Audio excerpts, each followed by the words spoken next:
We're ready? Okay. Welcome, everybody. It is a pleasure to see you all in the room, and hopefully we have lots of people. Can you hear me okay? Nope? Okay. Can you hear me now? Yeah. All right. So welcome, everybody. So good to see your faces in the room, and hopefully we have lots of people joining via Zoom, which is why we walk around with the mic so that the people on Zoom can hear you. It's not, most of us can hear each other in the room, but that's kind of why we do that at the end when we're kind of having a discussion and doing Q&A. So with that, it is my great pleasure to welcome Jonathan Levy to our seminar. I am just a huge fan of his work. And he is one of ours at the University of Chicago, so it's nice that he was willing to walk across the Midway. So Jonathan is the James Westphal Thomason Professor in the Department of History and the Committee of Social Thought. He is also currently Faculty Director of the Law, Letters, and Society program here at the University of Chicago. He's published very widely, so I can't quite do the breadth of his scholarship justice, but in the short introduction, I'll just focus on his books, which is breathtaking alone. So his first book is titled Freaks of Fortune, The Emerging World of Capitalism and Risk in America, published by Harvard in 2012. And it's a fascinating history of the emergence of the idea and practice of insuring against risk under capitalism. This book won numerous awards, including being listed by the Chronicle of Higher Education as one of the most influential books in the last 20 years. So that's quite an honor. For anyone wanting to understand the history of financialization in the US, which might be many of you in the room, given the theme of this seminar, I highly recommend this book. He recently completed a book titled The Ages of American Capitalism, A History of the United States. It's actually kind of 4 books put together in one volume. It's quite a sweep. It starts with American economic life from British colonial settlement through the Great Recession. If you don't have time to read all of it and you want a better understanding of the present, I recommend book 4, The Age of Chaos. Really important read. His next book, which is forthcoming with Princeton University Press, is titled The Real Economy, and evidently it's a collection of published and unpublished essays on economic theory and history. And finally, as if he isn't doing enough, he also has a project detailing the planetary history of the city of Houston. He has a series of essays on the topic online, which I read a couple of them. They're really fascinating, very interesting, and more kind of a personal narrative for Visualizing Climate and Loss project at Harvard Center for History and Economics. So with that, please join me in welcoming Jonathan Levy.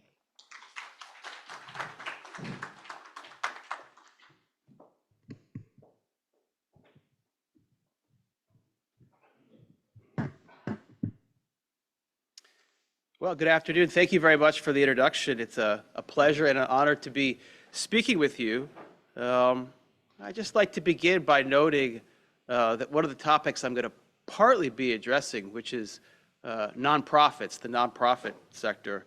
You know, just how much I've learned from the scholarship on that subject written by numerous faculty here at the Crown Schools. That makes it especially nice to be here and to give this lecture. I am a historian of capitalism in the United States. And of course, the topic of this series is the financialization of health. Unlike, I know many in the room, I'm actually not a scholar of health per se. And so it's not a subject I'm going to address that much, except tangentially. But instead, what I can offer is a historical perspective on the phenomenon of financialization. Even though, to repeat, I'm not going to speak about health as such, I did want to get as close to the topic as I'm able. And so my remarks today are going to address the relationship between financialization and the notion of nonprofit, which I admit might sound like a little bit of a strange coupling. Surely financialization has often involved the imposition of finance and its goals, including profit making into what were before putatively nonprofit arenas, such as healthcare. And that's true. So what then does financialization have to do with nonprofit besides seeing the nonprofit sector as a fertile ground for fresh conquest? So in this lecture, I want to try to answer that question and do so in a way that underscores what I think is if not the logic of financialization, to refer to my title, that logic being appreciating assets. Okay, so a few words on appreciating assets. So finance is old. Finance has been around for a long time, centuries, in fact, millennia. It's not new. Financialization, quote, referring to the growth of the financial sector and its increasing entanglement within American society, unquote, to quote the definition provided by Colleen in her email invitation to me, which is a good definition, is a much more recent phenomenon than finance per se. Now, typically, financialization is thought to begin sometime during the 1980s. And I think that's right. So in the book that Colleen referred to already, Ages of American Capitalism, I call the period since the 1980s through today, although I think we're at a moment of transformation, and we can talk about that if you like, although the present's not my subject. I only do the past. I'll leave that to you all. I refer to the era since the 1980s with the inelegant label of the political economy of asset price appreciation, in which the motor of the U.S. economy is income generated from the appreciation on assets. So what does that mean? It means the value of a financial asset, a corporate stock, a bond, a commercial or residential real estate, it goes up. The price goes up. Its sale after that price appreciation generates fresh income in the form of profits or pay. Or since debt and leverage are crucial to this process, the rising value of an asset could be used as collateral to generate more credit, more income to feed back into that process of asset price appreciation. So in the abstract, what is generating the income here? It's not so much labor or production, as in order to benefit from the income generated by an appreciating asset, one has to foremost own the asset, right? Be a property owner, an owner of wealth. And labor is not that necessary for this game. True, banks still need janitors to clean the toilets, but in addition to the owners of the assets, the financiers, who can even synthetically create new assets, if you think of most infamously the mortgage-backed securities of the 2000s housing bubble, they can hive off a large share of the income generated by asset price appreciation for themselves. So in that sense, financialization and inequality march hand in hand. Okay, so that's the idea, appreciating assets driving the logic of financialization. And I promise this is going to have something to do with the idea of nonprofits, although I haven't explained that yet. But having kind of established some of the themes that I'm going to be dealing with rather abstractly, let me switch gears and just tell the following story. And many of you might have heard it before. It's not obscure, so if so, bear with me. This was a macaroni factory called C.F. Mueller's. It was founded in 1867. This is a photo, or a drawing rather, from the 1930s. Doesn't have a date on it. At that time, C.F. Mueller's was the largest selling brand of pasta in the United States. In 1947, its owners bequeathed Mueller's profits to New York University, specifically to its law school. That meant that all profits made from Mueller's macaroni instantaneously became philanthropy to fund NYU's law school. Now, NYU, like many private universities, not all, but many, including the University of Chicago, holds a charter as a nonprofit corporation, and because of its educational purpose, is granted a tax exemption by state and federal governments. So the funneling of Mueller's macaroni profits caught the eye of the IRS, and in 1947, the IRS sued, arguing that the legal right to Mueller's profits should cost NYU its tax-exempt status. Okay, so a lower court found in the IRS's favor, holding that the tax exemption granted Mueller an unfair advantage in the macaroni marketplace. And NYU appealed, and the case wound its way through the legal system for decades before, in 1976, NYU finally decided to sell the factory to a large multinational conglomerate for $115 million. Okay, so it seems like maybe a fairly open and shut case, right? So why should NYU keep its nonprofit status while benefiting from the profitable production and sale of macaroni? All right, well, there is this joke. It's a joke about financialization, really. Many of you might have heard it. It goes like this. Harvard University is just a hedge fund with classrooms. Or NYU, right, is just a real estate holding company with classrooms. And one of the ironies of this macaroni case is that in 1976, New York City was in a desperate economic and fiscal crisis, and so was New York University. But after that point, when they sold the factory, only to generate cash for the university, after the 1970s, NYU's real estate holdings have increased in value, exponentially. Real estate holdings that NYU leverages to increase its wealth through revenue, through its endowment, with very much a business-minded logic, a logic, dare I say, of financialization. Add to all this, as NYU said, if you sort of go back and read through the trial transcripts, NYU, in sort of defending the ownership of C.F. Mueller's, said, well, we have a bookstore, and we do sell T-shirts at our bookstore that say NYU on them, and maybe we sell them above cost and actually generate a profit for the university. And the IRS never complained about that. And in fact, there is a provision in the tax code that says a nonprofit can generate revenue, including, of course, endowment income, so long as that revenue is devoted to the tax-exempt, non-profit purpose of the organization. In this instance, of course, the educational mission of the university. So why should a pasta factory, right, be any different from T-shirts, right, or real estate? Well, the court discussed, what does it mean to say that a T-shirt is sold above cost? Right? Who's keeping track of the costs? Are we talking about marginal costs, unit costs? Does the bookstore itself turn a profit by the time it sells books, but also T-shirts and backpacks? It turns out in the 1950s, the 1960s, NYU didn't even really have an accounting system in its budget to track costs and profits and revenues. Should I even start to talk about the University of Chicago's current budget system today?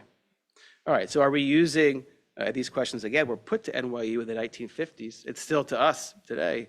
Are we using GAAP, generally accepted accounting principles? Or is NYU marking its real estate assets to market when it announces the value of its endowment? Profit, what is a profit?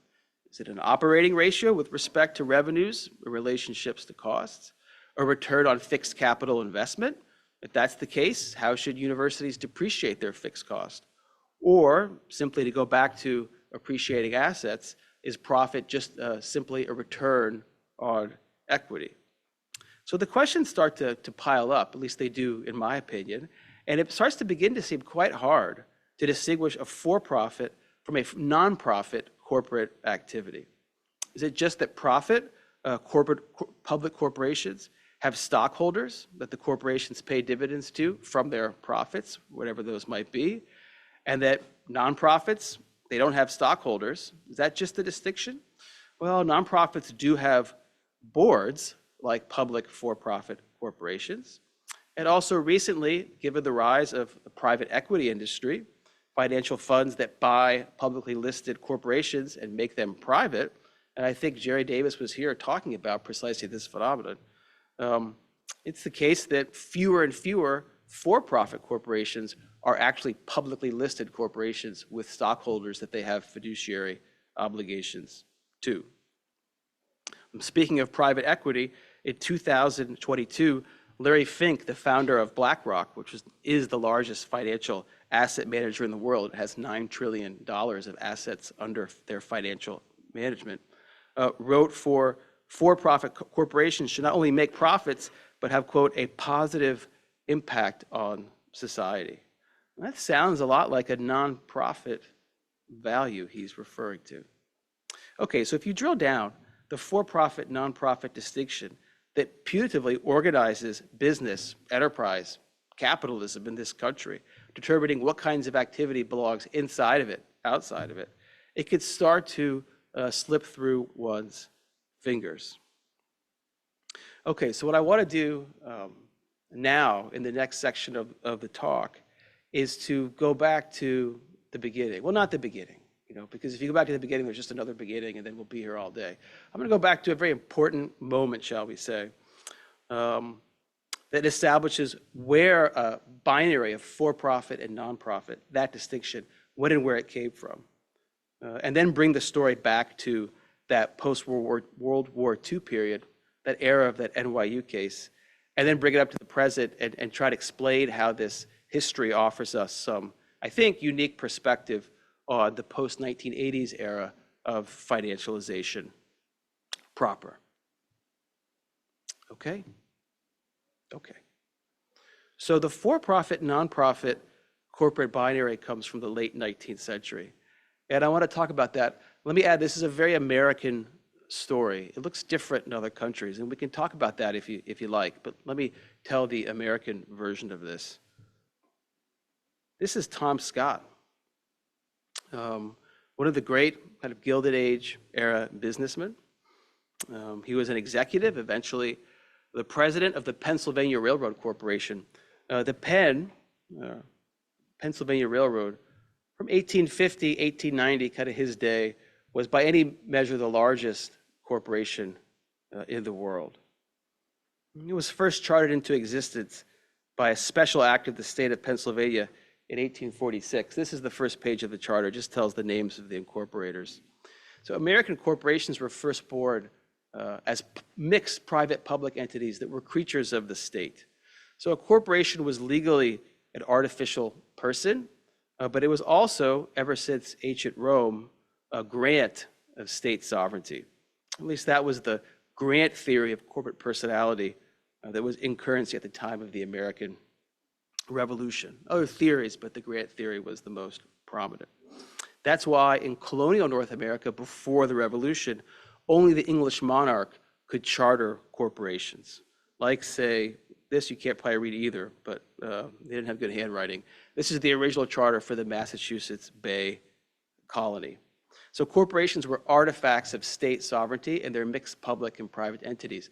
This charter enabled, on behalf of the Crown, the Massachusetts Bay Company to govern, right, the colony of Massachusetts. At the same time, the corporation had stock owners, and it paid dividends to those stock owners back in England.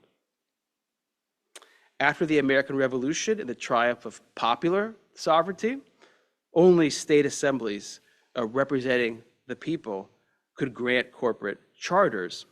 Actually, there was a significant faction in the context of the Revolution that said corporations are about monopoly, they're about privilege, they're essentially relics of aristocracy and monarchy, and we shouldn't have them. That was Thomas Jefferson's position, actually. He didn't win. Instead, in the new regime, right, you're still grants of sovereignty from state legislatures, grants of sovereignty, but every time someone wanted a corporation, they had to go to the state legislature, ask for the corporate charter, and you had an up and down vote on every single charter in every single instance. Today, right now, we could get online and, charter a corporation in the state of Delaware in 5 minutes, but that's not how this worked. So because a corporation was a public grant of sovereignty, even to private property owners, early American states, by special legislative acts, only granted charters to corporations that fulfilled a, quote, public purpose. So special charter, public purpose. And Tom Scott's Pennsylvania Railroad had one of these early charters from 1846 from the Pennsylvania State Legislature. So the Penn Railroad, profit-making corporation with stockholders. It has a charter because of its public purpose. What's its public purpose? To provide the citizens of Pennsylvania with railroad transportation. Okay, so you enjoy straight granted privileges like limited liability as well, and there's others, but you get those in return for fulfilling a public purpose. So this was 1846. Other corporations existed. Charities to feed the poor was the public purpose. Universities, education was the public purpose. Churches, religion at this time was considered a public purpose. If you flash forward to the decades after the Civil War, time of tremendous expansion of the US railroad industry, Tom Scott doesn't like this 1846 charter. This maybe you could read. If not, I'll just read it out loud. Because that charter restricted the corporation, right, to the activity of railroading. It says here, you can't get involved in banking. Right? You can't get involved in doing anything else except for the activities required to build and operate a railroad. And Scott didn't like this because he wanted to do things like buy coal mines, right? He had a kind of side deal with John Rockefeller's Standard Oil Company. He wanted to get the railroad involved in kind of cross ownership and partnerships with the oil industry, with the petroleum industry. But all of that activity, right, was arguably, well, not arguably, it was in violation of the Pennsylvania Railroad's charter, and it caused quite a stir in the Pennsylvania legislature. And Pennsylvania called a state constitutional convention. Although first, in 1874, they passed a law explicitly banning railroad corporations from exceeding their charters. So the law just affirmed, right, the language of the charter. Okay, but Scott, he wasn't done. And he went back to the Pennsylvania state legislature the next month, and he asked Pennsylvania lawmakers kindly, and it's the Gilded Age, how do you do that? He paid them off, he bribed them to pass what was called a new general incorporation law. So what's that? These weren't new, but they're kind of new to this era. So a general corporation is what we have today. It means anyone can charter a corporation, right? You don't have to get permission from a state legislature to enjoy the privileges of incorporation, right? So no more special acts, anyone can charter a corporation. It's a right of citizenship. These laws, again, weren't new. They kind of go back to the Jacksonian anti-monopoly movement of the 1830s, but the 1870s is the kind of era when many states passed them. But Scott proposed a new kind of general incorporation law, one whose purpose was not for public purpose, but a new category which was for profit. And the law, that's a repeat. The law passed. So this is the 1874 language. Now, they still created these categories. There's 9. These kinds of activities for profit will still be regulated, or at least restricted to the language in these 9 provisions. But you can see here, there's actually no mention of railroading. And in fact, 4, I'll read it out loud, the curbing, grading, paving, or macadamizing?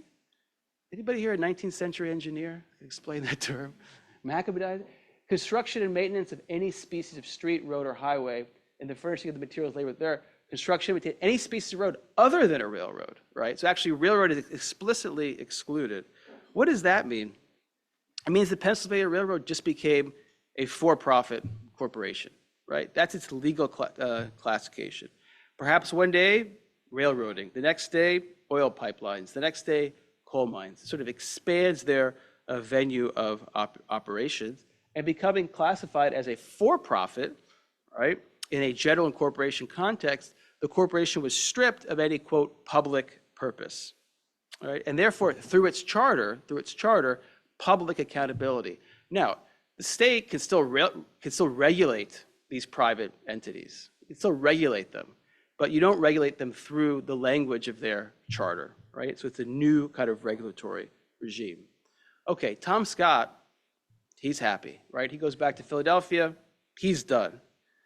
The Pennsylvania state legislature actually now has a problem, and it goes back into debate to figure out what they're going to do. What about all the other corporations in the state of Pennsylvania, right? Churches, universities, debate societies. Another category they were really worried about, yacht clubs, right? What are we going to do with all these yacht clubs? And in the end, Pennsylvania pass another general incorporation law, corporations not for profit. And it granted them a tax exemption on the grounds that nonprofits, right, still did carry out a, quote, public purpose. I also note that when they classified them in the final law, first class corporations not for profit, second class corporations for profit. The simple fact that at this era, there's still more corporations not for profit. It's actually a larger category at the time than for profit.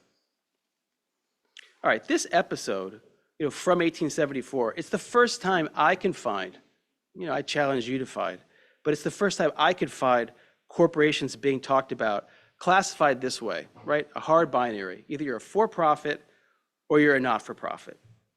Again, didn't drop out of the sky. Joint stock corporations were long understood as more business-oriented compared to, say, universities, or what were long known as eleemosynary corporations or charities. But that distinction just didn't matter so much. All corporations are a kind of mixed public-private entity of some kind. Many joint stock corporations in the 1870s, like U.S. life insurance corporations, were understood to be, benevolent institutions, even though they're for-profit. So we have something new here, right, emerging, and that's this for-profit, non-profit binary. It entered the law, actually, I'll just note quickly, in tandem, at that time, with another binary, which is a normative binary of egoism and altruism, right? So a notion that egotistical activity is located in the for-profit sphere and altruistic activity is located exclusively in the nonprofit sphere. And of course, there's a gender binary here too. The for-profit, right, egotistical sphere is marked as masculine, and the altruistic nonprofit sphere is newly marked as feminine. Okay, one more step here. This is someone I'm sure you all know, Andrew Carnegie. He was actually Tom Scott's greatest pupil. So Carnegie didn't attend school. He made his way, or his education was, he was the 12-year-old, 13-year-old kind of telegraph operator for Tom Scott. He was Tom Scott's personal secretary, personal assistant. And he worked for Scott at the Pennsylvania Railroad for a long time before noting how much demand there was for steel, given the expansion of the railroads.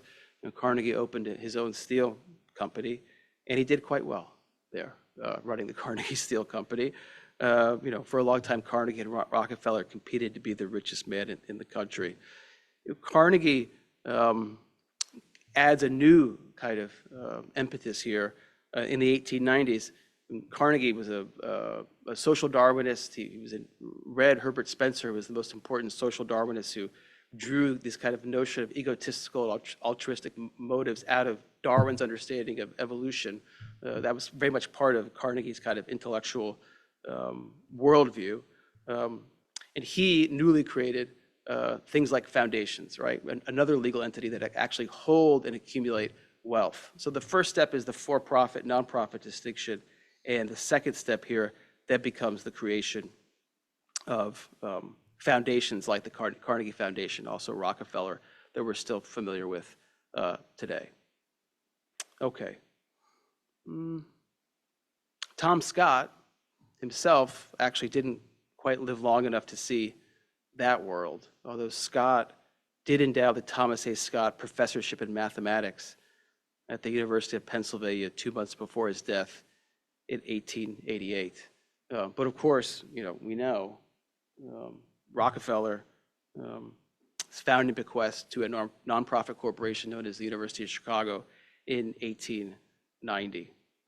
So we're almost kind of back full circle to New York University as a nonprofit in the post-World War II era.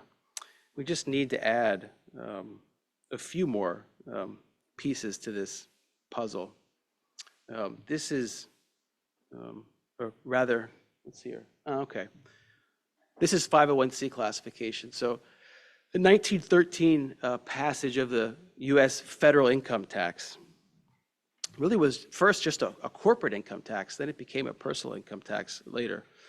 The federal government incorporated this for-profit, nonprofit distinction into the federal tax code, granting tax exemption to state chartered nonprofits that fit these classifications. The last time this tax code was revisited was 1954, and it came up, and one of the reasons why the NYU case, which was first tried in 1947, was stuck in the courts for 20 years was the Congress in 1954 revisited and recreated this and created this 501c classification. And so NYU got caught in the midst of litigating how these new 501c categories would affect it. I highlighted 501c3. That's the big one. I don't know if you can see it in the back. 501c4, I also highlighted. This is a little bit of a different story, which we talk about if anybody likes, but 501c4 is now the nonprofit through which money is funneled for purposes of political speech. So since Buckley Vallejo, since the Supreme Court tied free speech rights to spending money in political campaigns, that got caught in 501c4 civic leagues. Most 501c4s before that were in the kind of social welfare organization, a lot of fraternal societies, fraternal benefit societies. Now it catches money, political money. And we can talk about that if you like. The bottom, you can't quite see it, is 501c. This is the current, I think it's current, maybe not. It's been a few years since I did this research, like 2 years. 501c 29, qualified nonprofit health insurance issuer, was created by Obamacare. That's an specifically Obamacare nonprofit intermediary, which I'm going to talk about in a second here. I don't think they've added one since then. Okay. So if you look at these 501c3s, what do they do for the most part? Well, they redistribute wealth, and they also engage in state welfare delivery services. And I also mentioned 501c4. But really, and here I'll kind of start to step back and return to the theme of financialization and appreciating assets. What they're really set up to do is redistribute profit made from industrial activity in the for-profit sphere. So we started with railroads, which were the leading industrial corporations of the late 19th century. And that industrial kind of notion is why I think, although I'd sort of put the question to you all, why, if the University of Chicago, wanted to, start a new engineering school and use the intellectual property and patent rights to generate income for the university, it feels like it can do that, or at least it did it. But if the University of Chicago wanted to use the Midway to set up an automobile factory, that would still kind of feel strange, right? A little bit, which kind of fits into that macaroni decision.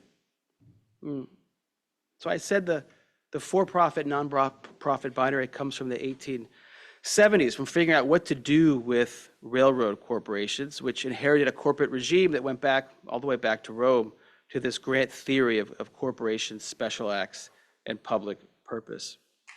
The 1870s and 1880s was the most intense moment in the industrialization of the US economy. And again, railroads in every respect led the way, right? Newly categorized as private, for-profit corporations. They made, in the era of industrialization, if you think Carnegie, Rockefeller, a lot of profits. Some of it, not all of it, redistributed as philanthropic wealth to fund nonprofit things like higher education that had a tax exemption that were and are in many respects commercial, right? They raise revenue, they have endowment incomes, but they were not engaged. And to the IRS, this was the most important qualification. They were not engaged in what the IRS called industrial activities.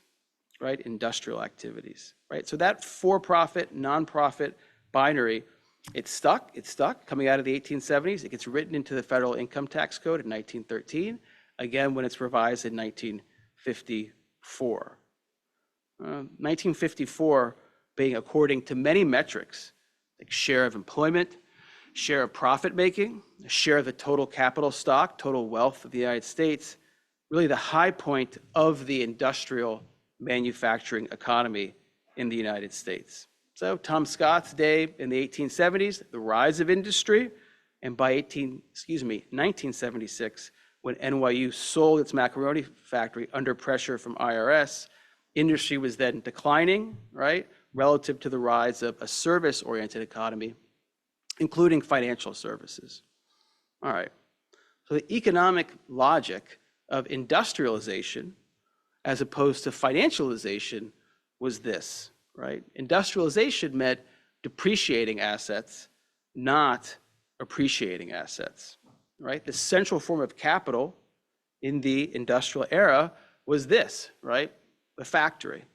To create value, to create profit, you use it up physically, right? You run the pasta assembly line, just like Henry Ford said, and the value of the asset depreciates, right, through labor and production. 5 years after you build this factory, it's worth less because you physically worn it, you physically used it to produce something to sell to create a profit above the cost of production.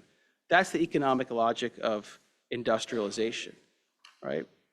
And because you need, relatively speaking, a lot of labor to do that, you at least need someone to stand at the assembly line and make sure the pasta is coming off coming out of the oven and being put in the bags. Because of that, labor can, to some degree, contest capital and fight for a share of income, right, to some degree. And you get a sort of politics of unionization, you get a politics of redistribution of wealth through the federal income tax and perhaps through the philanthropic sphere as well. The logic of financialization, in contrast to the logic of industrialization, is precisely the opposite, right? In financial and credit markets, right, the capital, the asset, does not lose value by being used up to produce a commodity in production. Instead, the asset, ideally, when things are going well, appreciates, right? Its value appreciates, its price appreciates in financial markets, generating income in that way. And as I mentioned earlier, you're going to see, all things being equal, a very different pattern of income distribution coming out of that. We don't live in an industrial economy anymore.